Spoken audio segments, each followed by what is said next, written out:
And we are wrestling with WWE NXT Great American Bash.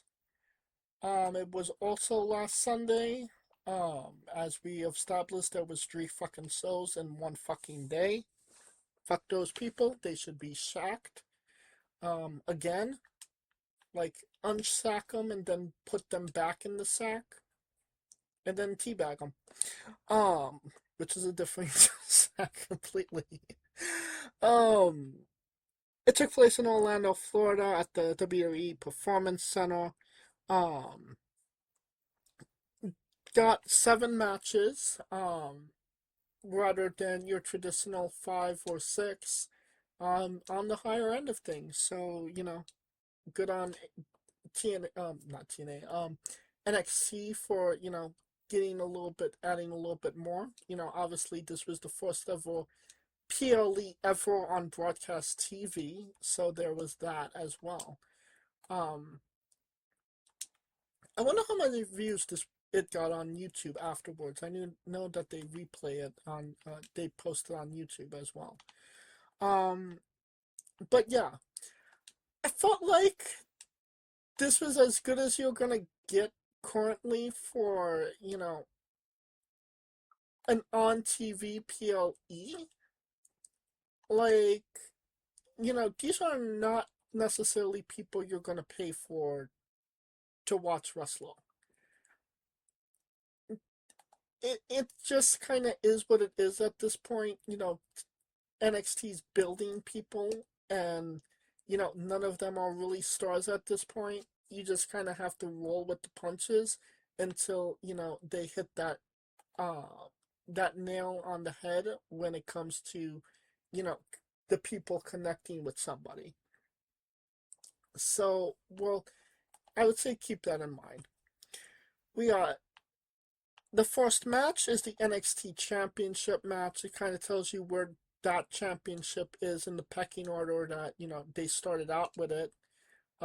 Kind of just get out of the way, honestly. Um, Tony D'Angelo defeated Naraku in 10 minutes, 12 seconds. He did it with one fucking eye as well. Which, I mean, his face being wrapped in, bandages kind of seemed like hokey to me. Um, it didn't necessarily, like, they could have done a lot less and it could have been a lot more effective, if I'm being honest. It just seems so hokey and it took away from the match rather than add to it, if I'm being honest. And I don't think that it did Evil any favors losing to a one-eyed man either. So, yeah. Obviously Evil got his his heat back on NXT TV, but it still kind of is what it is.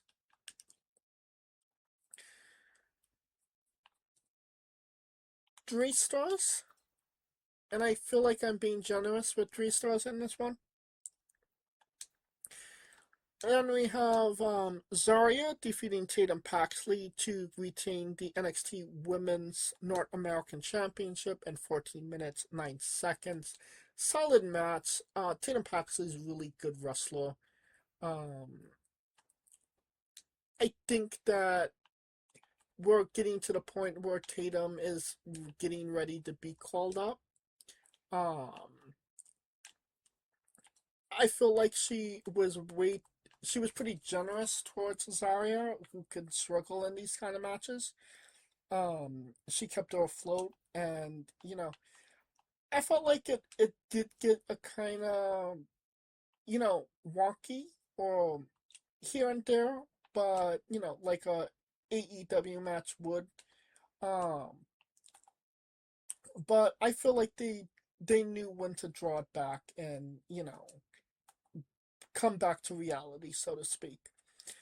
I will say this: if you're going to do an F5 when Brock Lesnar is still very much an active pro wrestler in WWE, do it better than you did you have because it just looks like it fucking sucks compared to Brock, who does it obviously fantastic. It looks so lifeless, dull, and boring. And the F5 is like one of the best moves ever if you know how to do it properly. I don't think Zarya does, and I think that she needs to just retire that move or get a new one because it does not work for her. Still one of the better matches on the card. I will give this 3.5. Then we have Shiloh Hill defeating Tristan Angels in 13 minutes 7 seconds. I really don't like Tristan Angels. He's basically what are they called?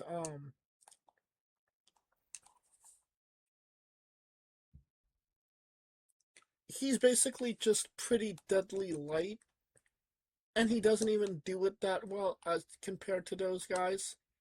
Like it's so phony and wonky and cartoony that I hate it so much. Like it's not like good heat, it's go away heat, and you don't want go away heat. And I'm I don't want to see him wrestle. I don't want to see him on my TV screen. It's just the thing that made this rivalry was Shiloh Hill. Shiloh being Shiloh, guy's going to be a star. Um, and I dare say that this match did not do him any favors, if I'm being honest. I felt like, first and foremost, the match went way too long. It felt like it went on forever, which is never a good thing when you have a 13-minute match. They had this really weird spot where they cut to, essentially a cutscene where they're underneath the ring.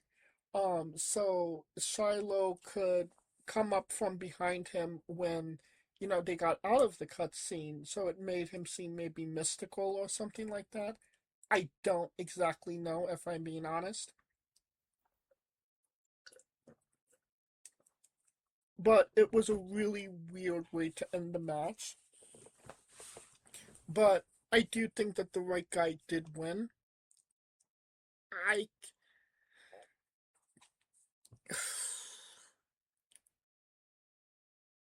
2 and 7/5. It's literally the best I could do. Then we have the women's speed championship match. Ren Sinclair defeated Ariana Grace in 4 minutes 49 seconds. Solid match. Did not overstay its welcome. Did what it needed to do in the time allowed. 3.25 stars. Now we have Saquon Sigas defeating Dion Lennox in 14 minutes 21 seconds. Honestly, this was, for me, the match I wanted to see the most. I wanted to see, what they necessarily did with each other. Because, I've never been a fan of Dark State, but Saquon in the last couple of weeks have kind of been swaying me to say, this was a pretty good promo, pretty solid, and, let's see what the actual match, entails. Well, the match entailed a fort in church, if I'm being completely honest. Um, they did not work well together. It seems like it. I could not tell you. I would either say that either Dion was sandbagging Sugars or Sugars did not know how to land flush on Lennox. I could not. Everything they hit it, but they did not hit it flush, and it just seemed so sloppy and bad.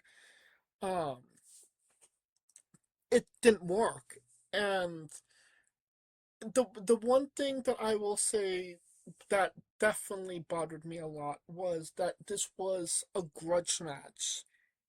You're supposed Both guys are supposed to hate each other. They drew Sugars out of the faction. Lennox Sugars got his comeuppance on the other two members. It should have been. It should have felt like these guys hated each other a lot more than they did, and it seemed like they just had a wrestling match when it should have been more of a fight. I understand, it's a wrestling match and they have to do wrestling moves, which is fine, but they could have thrown hands a bit more and show better animosity towards each other.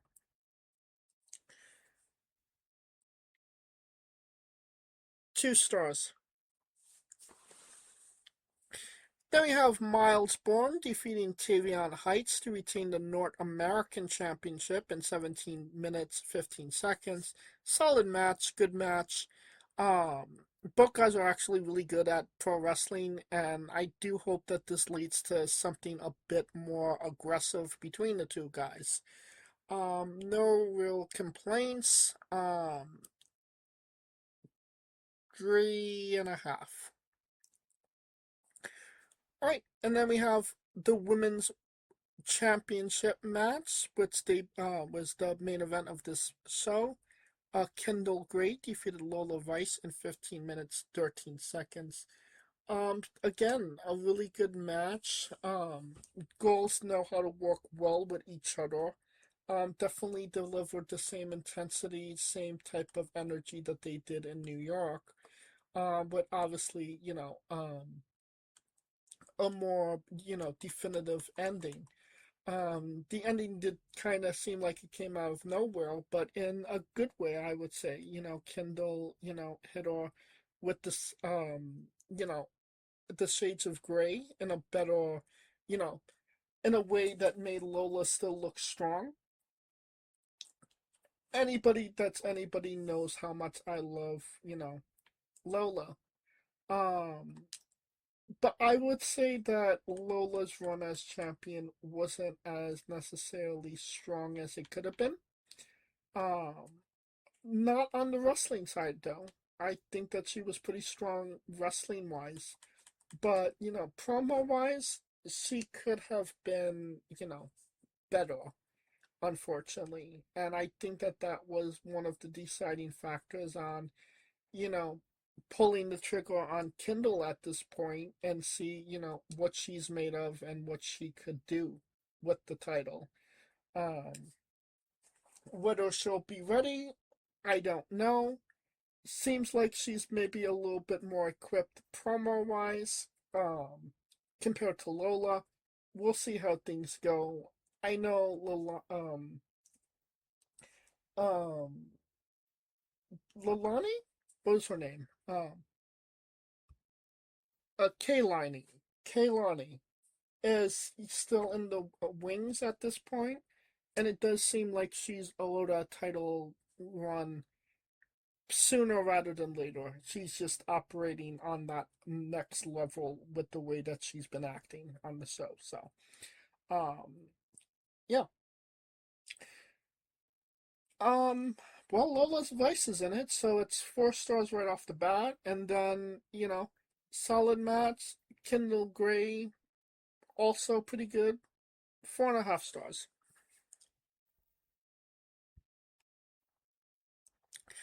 That will conclude our a thumbs up, thumbs down, thumbs in the middle. I will say this was a thumbs down. There was nothing good on this, so but okay, I'm being way too hard with that. No, there was good things on this show, but I don't think I'm gonna go back and actually look at it. Uh, it just kind of is what it is. Again, we're in a rebuilding stage. The stuff with Kindle and Lola was good. Um, and everybody else, Miles and Tavion. But yeah, I would say that this was I did not enjoy this as much as I could have. Thumbs down. All right, that will conclude our coverage of NXT Great American Bash. Hey, folks, this is the Colossal Mike Law, and you are listening to Wrestling with Entertainment. Enjoy the show. Support these guys. We appreciate it very much. We'll see you at ringside.